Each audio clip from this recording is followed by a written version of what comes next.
Assalamualaikum warahmatullahi wabarakatuh. Nama saya Muhammad Dafa Laksana dengan nomor induk mahasiswa 18721501111 dan prodi Pendidikan Ekonomi C semester 1 dengan mata kuliah Filsafat Ilmu Pendidikan dan dosen pengampu Eka Putri SPD MPDE. Jelaskan makna dari pemikiran aliran filsafat pendidikan idealisme, materialisme, dan realisme.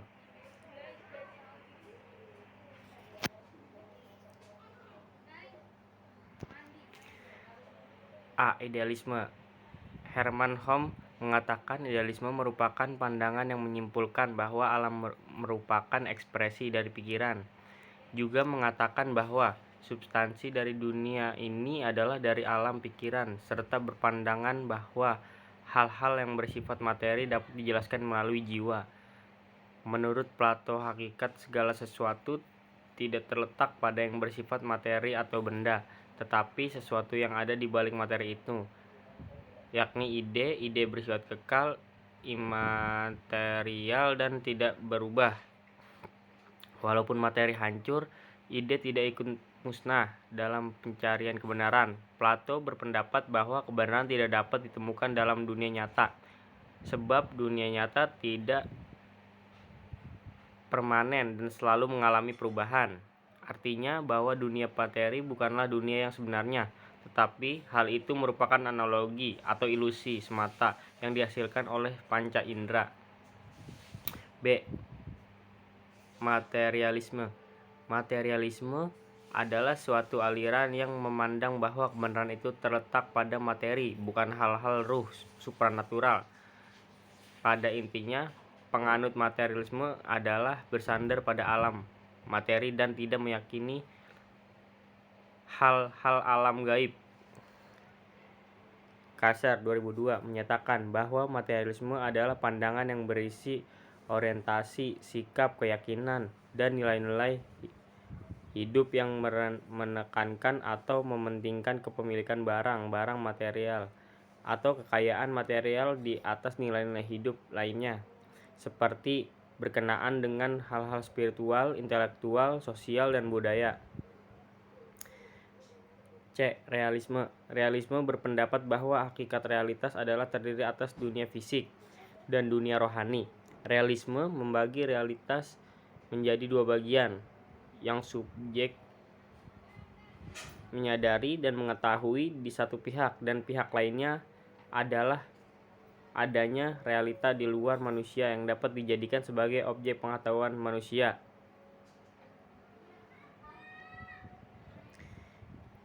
Jelaskan makna aliran pemikiran filsafat pendidikan atau pemikiran pendidikan di Indonesia.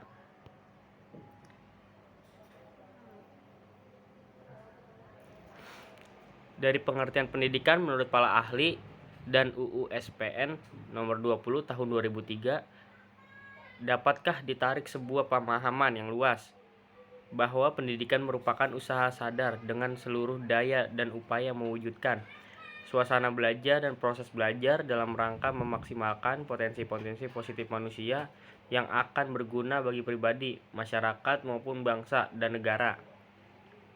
Filsafat pendidikan adalah mencari konsep-konsep yang dapat menyelaraskan gejala dan berbeda-beda dalam pendidikan, suatu rencana menyeluruh, menjelaskan istilah-istilah pendidikan, mengajukan prinsip-prinsip atau asumsi-asumsi dasar, tempat tegaknya pernyataan-pernyataan khusus mengenai pendidikan, dan menyikapkan klasifikasi-klasifikasi yang berhubungan antara pendidikan dan bidang-bidang kepribadian manusia.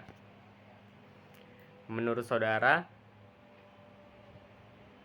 bagaimanakah praktek pendidikan di Indonesia dalam perspektif filsafat pendidikan? Jelaskan dengan contoh.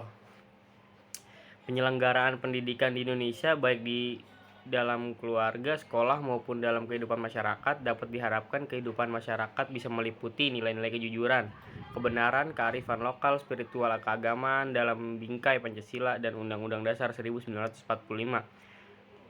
Dengan demikian, maka sudah bisa dipastikan pendidikan di Indonesia akan menjadi sesuatu model pendidikan yang khas dan sesuai dengan kepribadian bangsa Indonesia itu sendiri.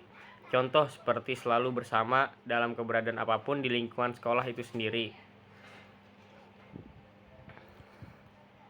Jelaskan maksud dari makna peningkatan kesempatan dan mutu pendidikan yang adil bagi setiap warga negara.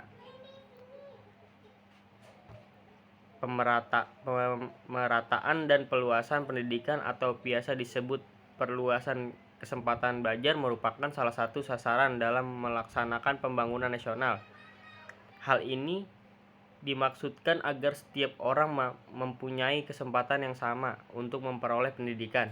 Kesempatan memperoleh pendidikan tersebut tidak dapat dibedakan menurut jenis kelamin, status sosial, agama, maupun letak lokasi geografis. Sekian presentasi yang saya berikan. Kurang lebihnya mohon maaf bila ada tutur kata yang kurang jelas. Wabillahi taufiq wal hidayah. Wassalamualaikum warahmatullahi wabarakatuh.